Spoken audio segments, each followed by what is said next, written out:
usar como tema esta tarde el concepto de sí mismo.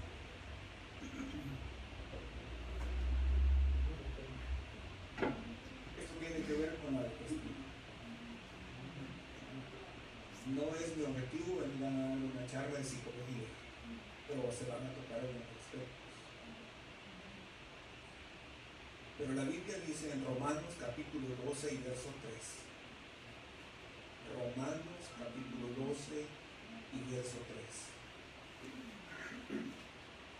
Dice el apóstol Pablo así: digo pues, por la gracia que me es dada a cada cual que está entre vosotros, que no tenga más alto concepto de sí que el que debe tener, sino que piense de sí con cordura, conforme a la medida de fe que Dios repartió a cada uno. Amén. ¿Qué concepto tiene usted de sí mismo? Eso tiene que ver con la estima, la autoestima. Pero la autoestima debe ser balanceada. Hay un balance. Dios nos creó con emociones y con sentimientos, porque Él es un Dios que tiene emociones y tiene sentimientos. Pero la estima debe estar balanceada, debe estar equilibrada. Ahora, ¿qué es la autoestima? Tiene que ver, repito, con el concepto de sí mismo. Es la valoración que cada persona hace de sí misma. Por eso Pablo, que cada uno no tenga más alto concepto de sí que el que debe tener. Es el concepto de uno mismo. ¿Sí?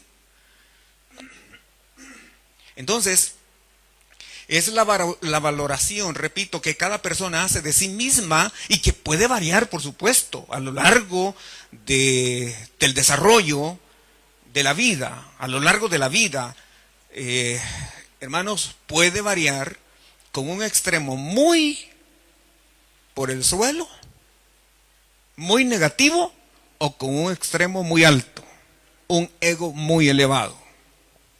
Entonces, la autoestima es un juicio evaluativo sobre nuestra propia competencia, sobre nuestra propia persona. La autoestima hace referencia a cómo nos relacionamos con nosotros mismos y cómo nos sentimos en nuestro interior, y de acuerdo a eso es también la relación con nuestros semejantes. ¿Se acuerdan cuál es el segundo mandamiento? Amarás a tu prójimo, pero también a ti mismo, como a ti mismo. ¿Sí? Entonces tiene que haber un equilibrio, y ese, espero con la ayuda del Señor, hoy voy a hablar la primera parte. Espero con la ayuda del Señor desarrollar este tema. El concepto de nosotros mismos debe ser equilibrado, como ya lo dije. Un cristiano puede pensar, puede decir y puede sentirse que es una llaga podrida. ¿Ya han oído usted? Yo ya he escuchado personas así. Cristianos así. Es más, hay un himno que así dice. Pero dice, era.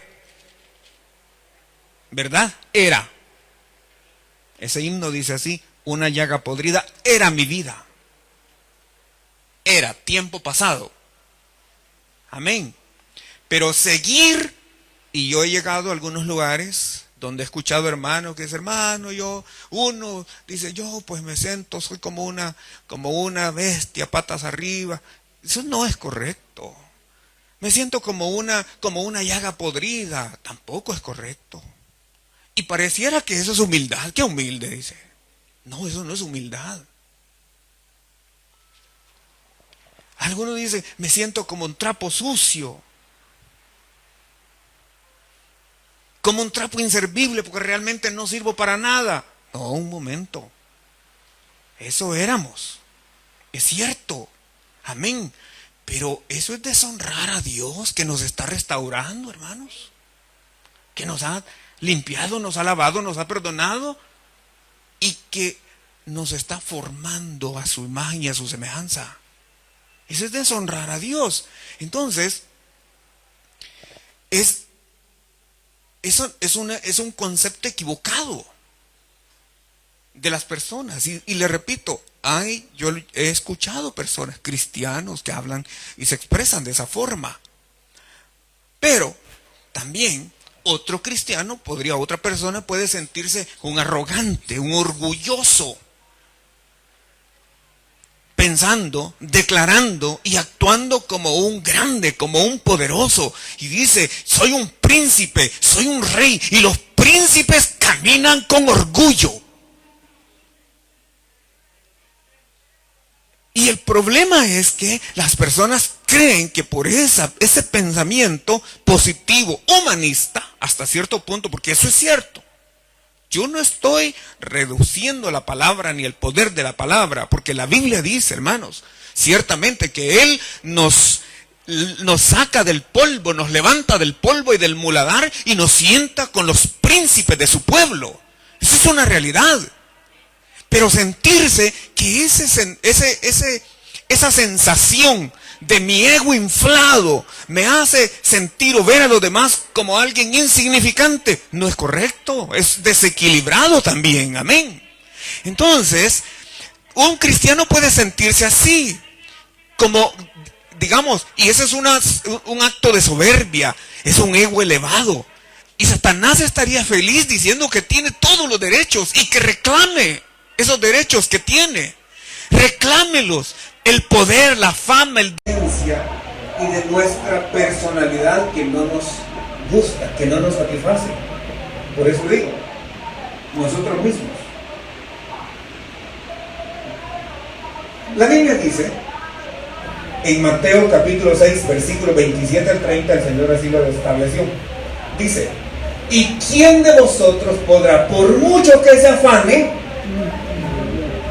¿qué? Yo le pregunto, añadir a su estatura un codo. Ahora yo le pregunto, ¿hay algún aspecto de su apariencia, de su cuerpo que no le gusta? Porque alguien puede decir, es que yo soy muy alto. Otro dice, yo soy muy bajito. Uno dice, yo soy muy gordito, y otro dice, muy flaco. Uno dice, es que yo quisiera tener el cabello colocho, y otro dice, yo quisiera tener el cabello liso. Uno dice, yo quisiera tener ojos café, y otro dice, yo quisiera tener ojos azules. Uno dice, yo quisiera ser blanco, y otro dice, yo quisiera ser moreno. Hermanos, pero el Señor dice, ¿quién de vosotros podrá, por mucho que se afane, añadir a su estatura un codo? Pero las personas se preocupan tanto por su apariencia a veces, o por las cosas, ya sea del aspecto físico o de la personalidad que le molesta. Veamos, por esto, por lo general, añade, el Señor lo dijo aquí, afán. ¿Sí? Añade afán, añade preocupación, o como se le llama hoy en día, añade estrés. Por lo general, añade eso y ocasiona baja autoestima entre las personas. ¿Sabe? Hay 3 factores que afectan la estima, hablando de lo personal. Afectan. Uno es el medio ambiente, definitivamente. Porque define quién anda y quién eres, ¿verdad? ¿Sí o no? ¿Por qué? Porque el que anda entre las minas algo se le pega, ¿cierto? Entonces el medio ambiente tiene mucho que ver. 2, las capacidades individuales. Algunos tienen o se sienten inteligentes y otros dicen, a mí eso no va conmigo, ¿verdad? Dicho buen salvadoreño, yo soy muy topado, dicen las personas, a mí no se me queda nada. Entonces las personas, hermanos, se etiquetan y tienen esos problemas. El medio ambiente, las capacidades o las habilidades personales. Y el otro es el círculo de apoyo inmediato, llámese familia. Porque la familia puede afectar de manera positiva o de manera negativa. En nuestra cultura latina, bueno, por lo menos en nuestro país, hace años, cuando yo era psicólogo, que fue hace poco, era común que los padres digan, ¿y este tan bruto que es? Eso no es correcto. Tan bruto que sos, hijo, ¿por qué sos así? Yo no sé por qué. Saliste a tú. ¿No se acuerdan de eso? A tu nana o a tu tata, decían. Pero luego se metió el humanismo y le dijo, no, a los niños se les está haciendo daño. Y entonces dijeron, no le digan nada. Ahí déjenlo.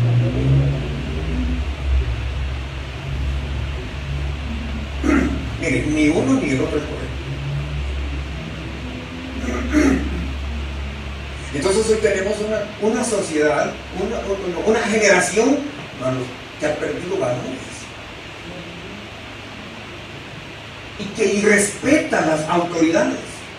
¿Por qué? Porque no tuvo límites o no se le ponen límites. Entonces, todo esto tiene influencia en la formación de la estima nuestra, en el concepto que nosotros tenemos de nosotros mismos. Le voy a decir un ejemplo cuando uno está estudiando. ¿Cuántos son buenos para matemática de los estudiantes?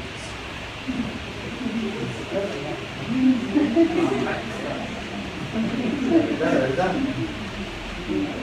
Si son buenos para matemática, díganme en qué materia usted tiene dificultades. Lenguaje, otro, inglés, y así, ¿verdad? Ahora, ¿qué sucede? Un maestro nos da matemática, otro nos da lenguaje. Sacamos buena nota en matemática y te felicito. Miren, la mayor nota del grado ha sido fulano de tal. Démosle un aplauso. Y el ego del cipote, del muchacho, del joven, se va inflando. Pero luego viene el profesor, el maestro de lenguaje, y dice, la peor nota la sacó él. Ay, uno lo levantó y el otro.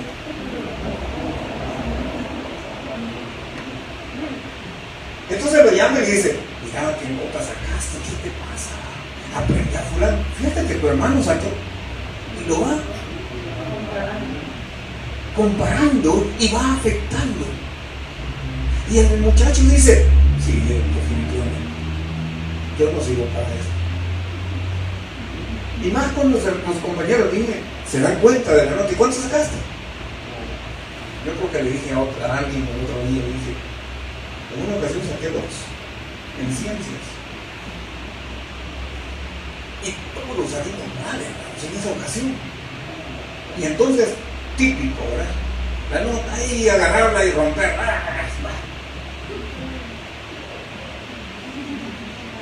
Yo agarré la nota y la guardé.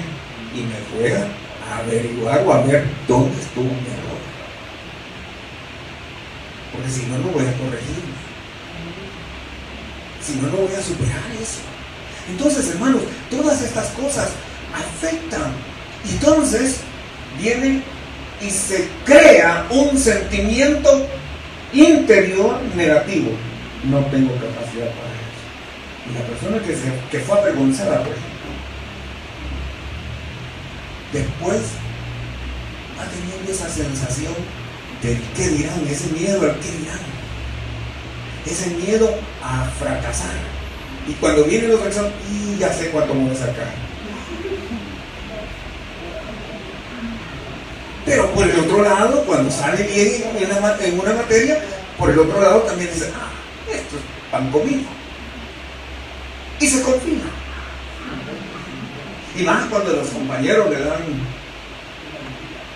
cuando le dan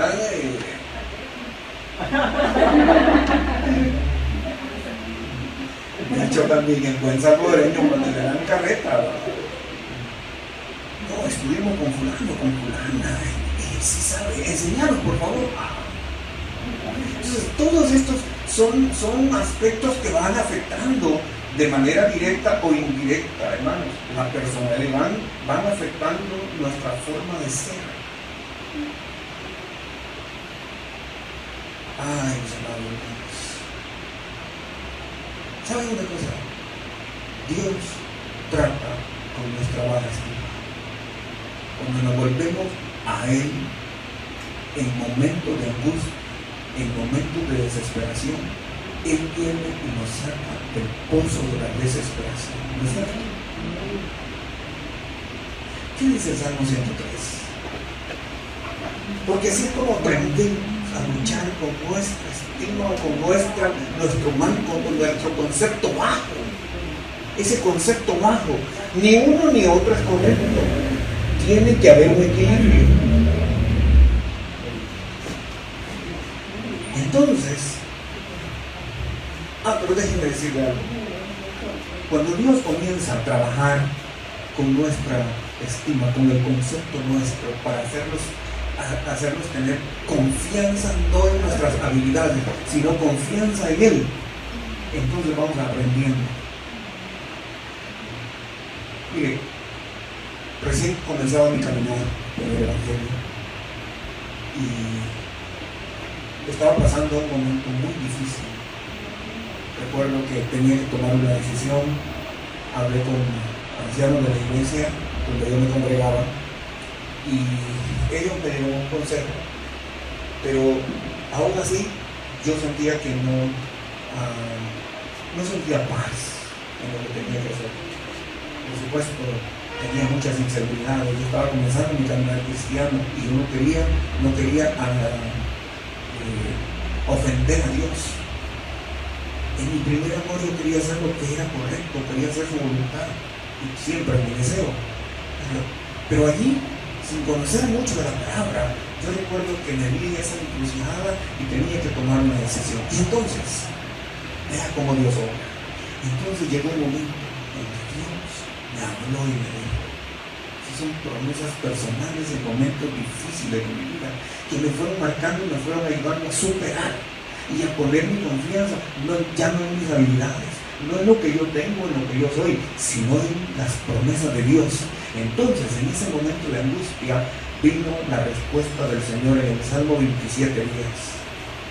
Recuerdo claramente cuando el Señor me dijo: aunque mi padre y mi madre me dejaran, con todo Jehová me recogerá. Eso me dio confianza. Y el Señor me ayudó a superar esa situación. Luego, en otro momento de caminar, pero siempre estaba iniciando, mi deseo era estudiar ingeniería, y yo quería estudiar ingeniería civil. Y cuando estaba estudiando, Dios fue específico respecto al llamado a mi persona. Eran momentos difíciles. Pero llegó el momento donde todos esos temores para tomar una decisión entre mis metas personales y el llamado que el Señor estaba haciendo, me desafió. Y cuando yo estaba en esa encrucijada, en esa incertidumbre, entonces, una vez más, otra palabra, Salmo 37:25. Porque yo decía: ¿cómo? ¿Y de qué voy a vivir? Pero entonces el Señor me habló y me dijo: joven fui y he envejecido, y no he visto justo desamparado, ni su descendencia que mendigue pan. Hoy, después de muchos años, le puedo decir: esta promesa que Dios me dio en aquel momento ha sido una realidad, es una realidad. Joven fui, ya no estoy tan joven. En febrero del próximo año voy a cumplir 60 años.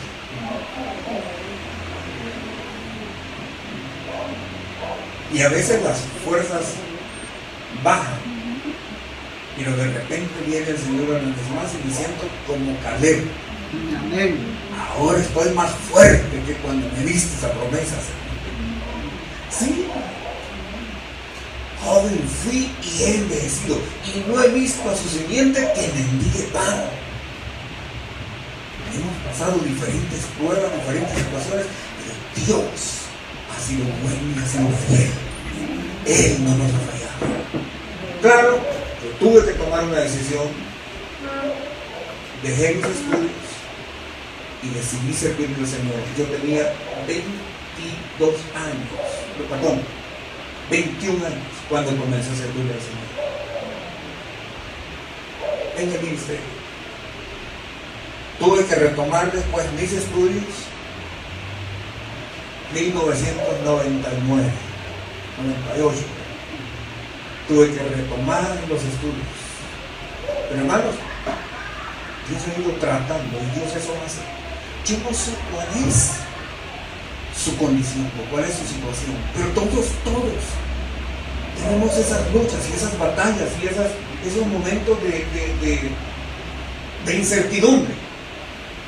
Pero créanme que Dios es el que nos saca, el que rescata del hoyo en nuestra vida. Salmo 103 dice: ¿qué dice el Salmo 103?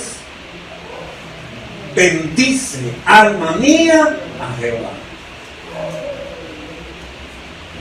Bendice, alma mía, a Jehová, y bendiga todo mi ser su santo nombre.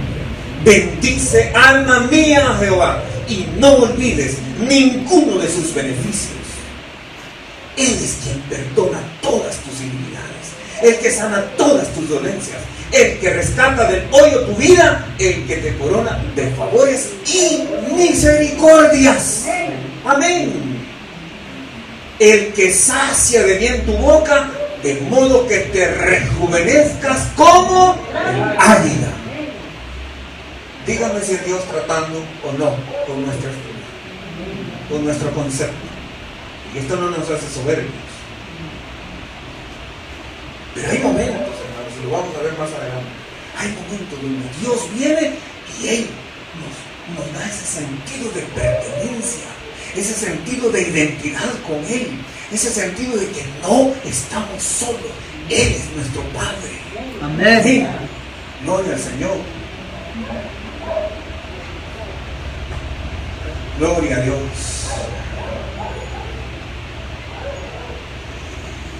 Sigamos. Pero decíamos, uno, en primer lugar, de los formadores o de los influenciadores de la estima o del concepto que tenemos, uno somos nosotros mismos. Y podríamos hablar muchas cosas, pero el otro es el mundo. ¿Sí o no? El mundo tiende a condicionar y tiende a etiquetar. Vean lo que dice el apóstol Pablo en 1 Corintios capítulo 1, versículos 25 al 29. Dice: porque lo insensato de Dios es más sabio que los hombres, y lo débil de Dios es más fuerte que los hombres. Y vean lo que dice el 26. Verso 26 dice: pues mirad, hermanos, vuestra vocación, que no sois muchos sabios según la carne, ni muchos poderosos, ni muchos nobles, sino que lo necio del mundo escogió Dios para avergonzar a los sabios, y lo débil del mundo escogió Dios para avergonzar a lo fuerte, y lo vil del mundo y lo menospreciado escogió Dios, y lo que no es, para deshacer lo que es, a fin de que nadie se jacte en su presencia. Vean el contraste que pone aquí. 4 tipos de personas que el mundo forma. Por un lado está lo necio, lo débil, lo vil y lo menospreciado. Ahora dígame usted cuál es el concepto que tiene una persona de este tipo. Si es catalogado como necio, como débil, como vil o como menospreciado, ¿cuál será el concepto que tiene? No va a ser muy bueno, ¿verdad? Pero por otro lado también hay 4 que se mencionan aquí, que tienen un ego elevado: los sabios, lo fuerte, lo poderoso y los nobles. ¿Cómo tienen su estima ellos? ¿O cómo tienen cuál es el concepto que tienen? De seguro que su ego está bien elevado. Así es como el mundo forma. Miren, en el mundo se nos enseña que nosotros tenemos que ser los número uno, ¿cierto? En todo. Por eso son las competencias. En las clases se premia no al último. ¿A quién se premia? Al mejor. En los trabajos, ¿a quién se premia? Al mejor. En las competencias deportivas, ¿a quién se premia? Al mejor. El mundo lo está formando. Yo personalmente le puedo decir que así es. El área donde yo me desarrollé, que tiene que ver con ventas, a uno le enseñan, hermanos. Le enseñan que uno tiene que sugestionarse todos los días, que uno es el mejor. A mí me enseñaron que yo todos los días tenía que levantar así, respire 3 veces, respire fuerte, respire, aspire. Estoy vivo, así, gritando y saltando. Estoy vivo. Si alguien está viendo que es un motivador, sabe que es cierto lo que estoy diciendo. Y ahí la otra. Otra vez. Un salto. Soy feliz. Y la tercera, una vez más, y un grito: tengo éxito. Y así comenzaba la mañana. Luego yo fui un motivador de grupos. Y hay que levantar el ego. Cuando las personas llegan con problemas de su casa y van a ir a enfrentarse a un mundo, a la competencia, a otra gente, esa gente debe llevar una estima, un ego alto, para poder demostrar y transmitir ese sentimiento a sus clientes. Por eso les estoy diciendo, el mundo nos hace así. Entonces el mundo me condiciona, me forma a que, si yo me voy a enfrentar a alguien, llámese mi cliente, yo soy más sabio que él, porque yo conozco más que él, de mi producto, del mercado, lo que sea. Eso también me condiciona a que yo soy más fuerte que él. ¿Qué es lo que Pablo está diciendo? Y me condiciona también a que yo soy más poderoso que él y que soy más noble que él. Por lo tanto, si alguien tiene que ganar, soy yo. Pero por otro lado, el mundo también condiciona a otras personas. ¿Qué? Es necio, es débil, es vil y es menospreciado. ¿Qué hace el Señor entonces? Dice claramente: lo necio del mundo lo escogió Dios. ¿Para qué?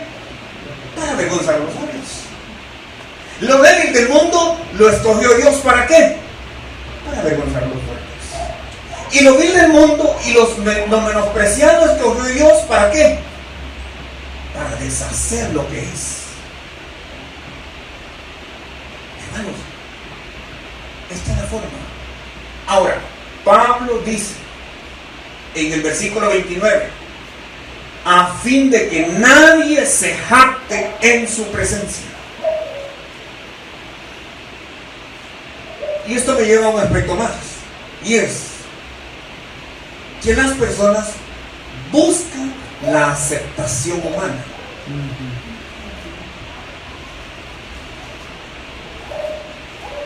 Porque, ay, hermano, eso tiene que ver, eso estoy diciendo, está hablando del concepto que tenemos. Las personas buscan esa aceptación de los demás. Ahora,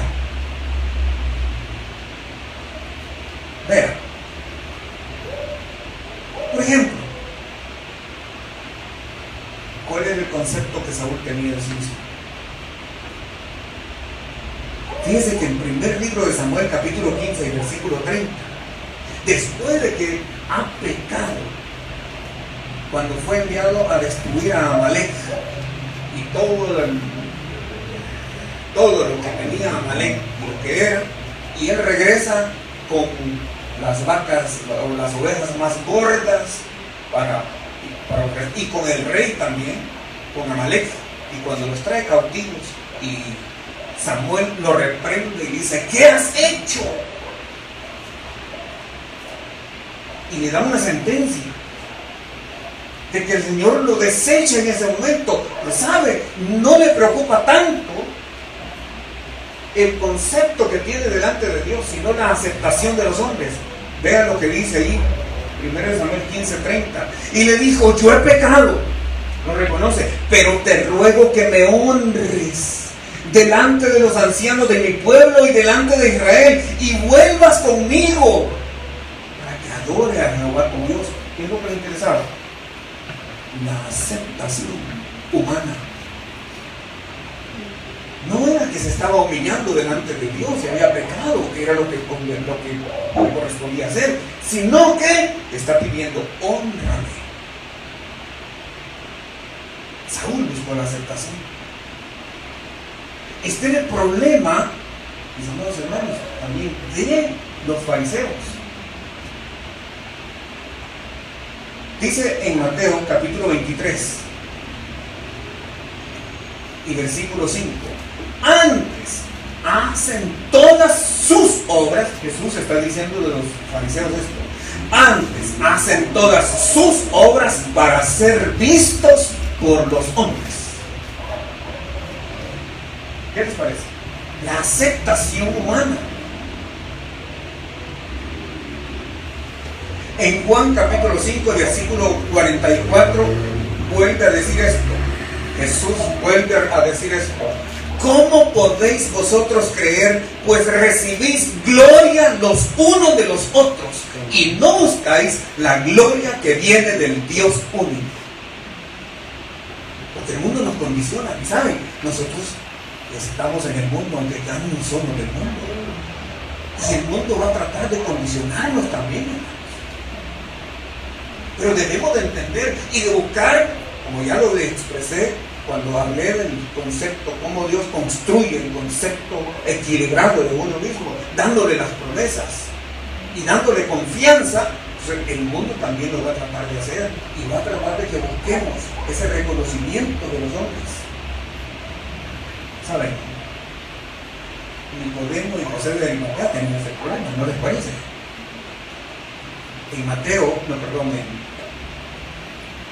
En San Juan capítulo 19, versículos 38 al 40, dice así: después de todo esto, José de Arimatea, que era discípulo de Jesús, pero secretamente por miedo de los judíos, pertenecía a la SS, ¿verdad?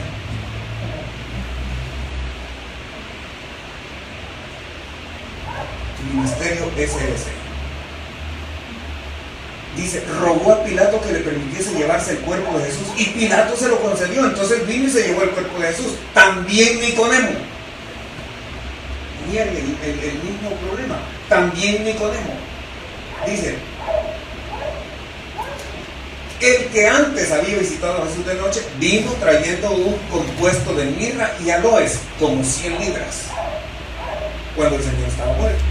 Cuando estaba vivo, ¿qué le llevó? Pregunto yo. Cuando lo fue a visitar. Porque buscan la aprobación de los hombres. Debemos de ser cuidadosos con eso y no caer en ese problema. En el libro de Isaías, en el capítulo 52 y el versículo 11, habla algo que me llamó la atención. Isaías 52, 11. 52, 11. Dice, he aquí que todos vosotros encendéis fuego. Eso es lo que eso significa buscar la aprobación de los hombres. Todos vosotros encendéis fuego y os rodeáis de teas. Ahora déjenme explicarle qué son las teas. Las teas son astillas de madera. Y dice que cuando ponemos la confianza en los hombres, es como que nosotros nos estemos cuidando, pero nos cuidamos poniendo astillas para encender, y encendemos fuego. Y esa es la forma de calentarse de las personas, de hallar un poco de tranquilidad. Pero dice, andad a la luz de vuestro fuego y de las teas que encendiste. De mi mano os vendrá esto, en dolor seréis sepultados. Es Isaías 50:11. 50:11, perdón, hermanos, es 50:11. Puse mal recién. Sí.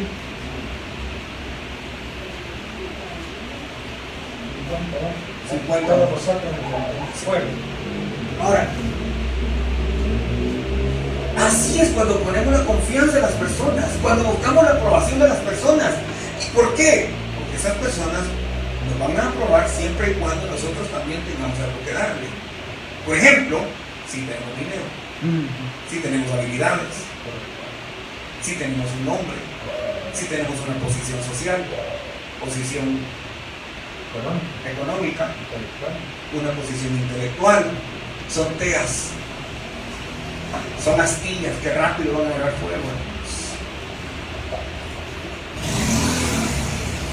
Ahora, ¿qué dijo el Señor Jesús respecto a sí mismo? Juan capítulo 5 y versículo 41. Hablando del condicionante que se llama mundo. Y en ese mundo buscar la aprobación de los hombres. ¿Qué dijo el Señor respecto a esto? Gloria de los hombres no recibe. ¿Qué les parece? ¿Buscó la aprobación de los hombres? No. ¿Cuál era la aprobación que le interesaba a él? Era la del Padre. Ahora yo les pregunto, ¿el Padre qué concepto tenía del Hijo? El Hijo amado. Miren, cuando fue bautizado, y eso lo voy a explicar el otro domingo, cuando fue bautizado, vea el concepto que el Padre tenía del Hijo y el concepto que el Hijo tenía de sí mismo.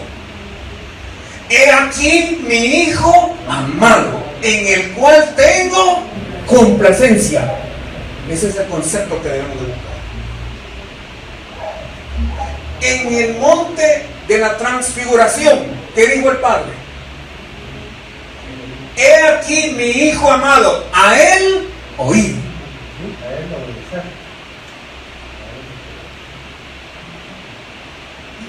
La misma madre de Jesús, ¿qué dijo? Hacer todo lo que Él os diga. No buscaba la aprobación. Él tenía un concepto correcto y así debemos ser nosotros.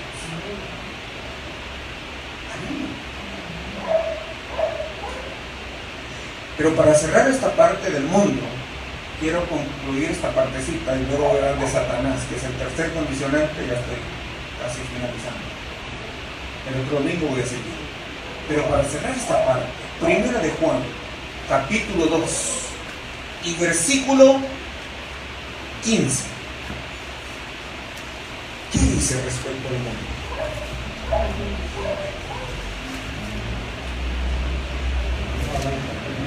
No améis al mundo, ni las cosas que están en el mundo. Si alguno ama al mundo, el amor del Padre no está en él. Verso 16.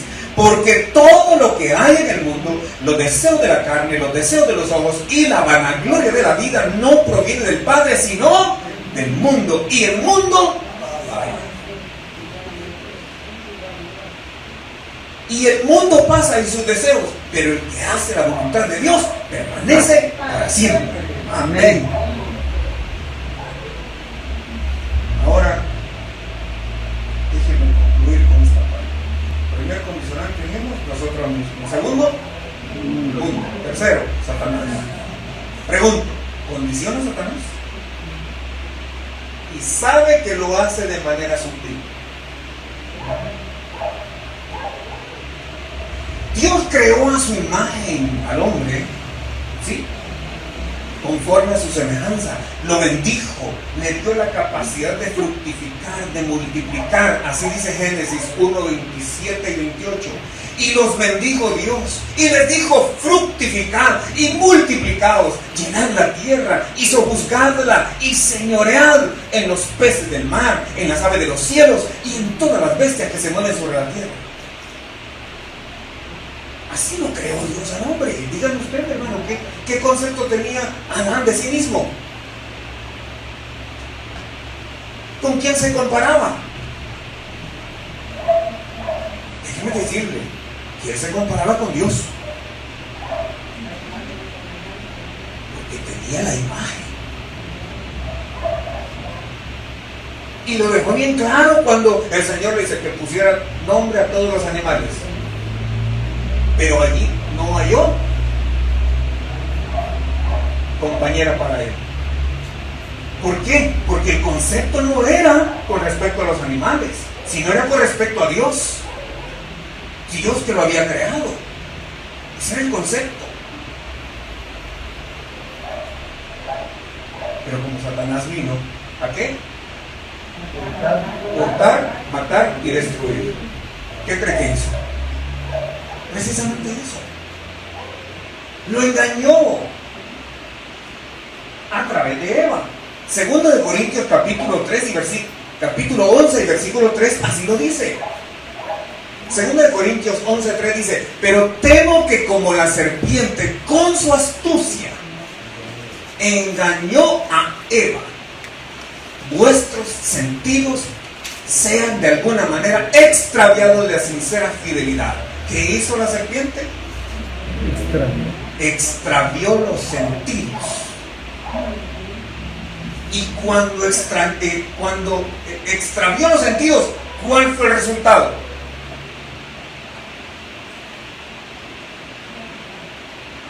Sí, Satanás, quieres o no, va a tratar, y lo hace, de moldear la estima también. Vean lo que hizo con Adán, hermanos, y con Eva. ¿Cuál fue el resultado? Repito, ¿cuál era su concepto al principio? Era su imagen. Es decir, él se comparaba con Dios. No era Dios, pero se comparaba con Dios porque había sido hecho, creado a la imagen de Dios. ¿Cierto? ¿Verdad? Y Dios podía venir y platicar todos los días. Pero después que el hombre falló, ¿cuál fue el concepto de sí mismo? Vean lo que dice Génesis capítulo 3, versículos 9 en adelante. Mas Jehová llamó al hombre y le dijo: ¿dónde estás tú? Y él respondió: oí tu voz en el huerto y tuve... ¿No es cierto que uno de los principales problemas del ser humano es el miedo?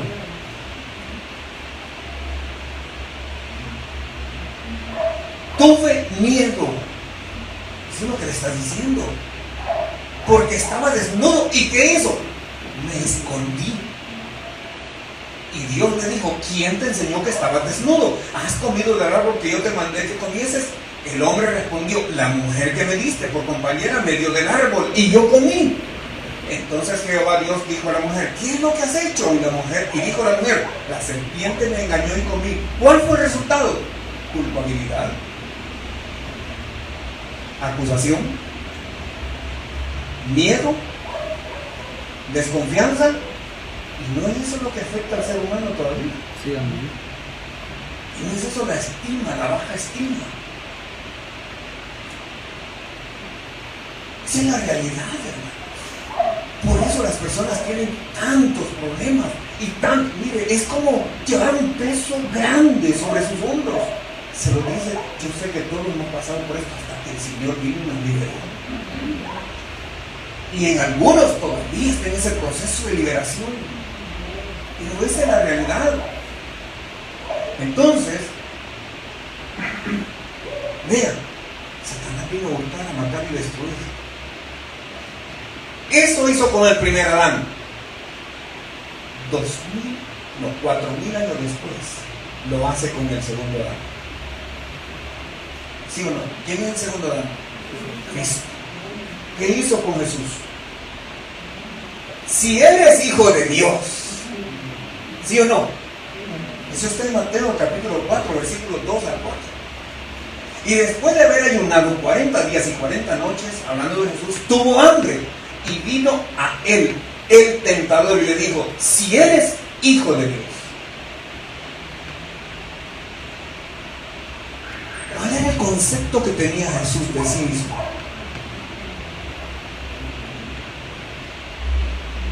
Porque va a venir y hace lo mismo con los cristianos. Y ya ves, y sos hijo de Dios, y decís que sos hijo de Dios. Sí, no, mejor yo no. Bien, hermano, ya no voy a ir a la iglesia, que es de más. Uno trata, pero la carne tiene.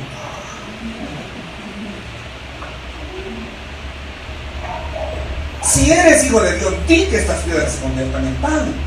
Pero él respondió, su estima era la correcta. El concepto de sí mismo era el correcto. ¿Por qué? No buscaba la aprobación de los hombres, pero tampoco buscaba la aprobación de Satanás ni del mundo. Buscaba la aprobación del Padre. Entonces, vean cómo le responde. Escrito está, no solo de pan vivirá el hombre, sino de toda palabra que sale de la boca de Dios.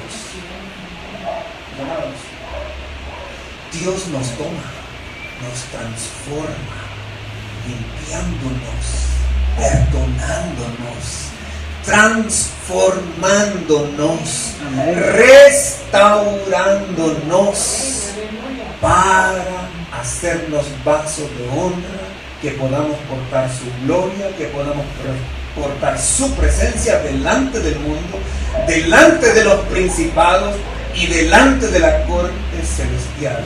Por lo tanto, cuidémonos de no tener un más alto concepto de sí que el que debe tener, sino que cada uno piense de sí con cordura, conforme a la medida de fe que Dios repartió a cada uno. Puesto de pie, por favor. A nuestros hermanos que nos sintonizan, les agradecemos en el amor de Jesucristo.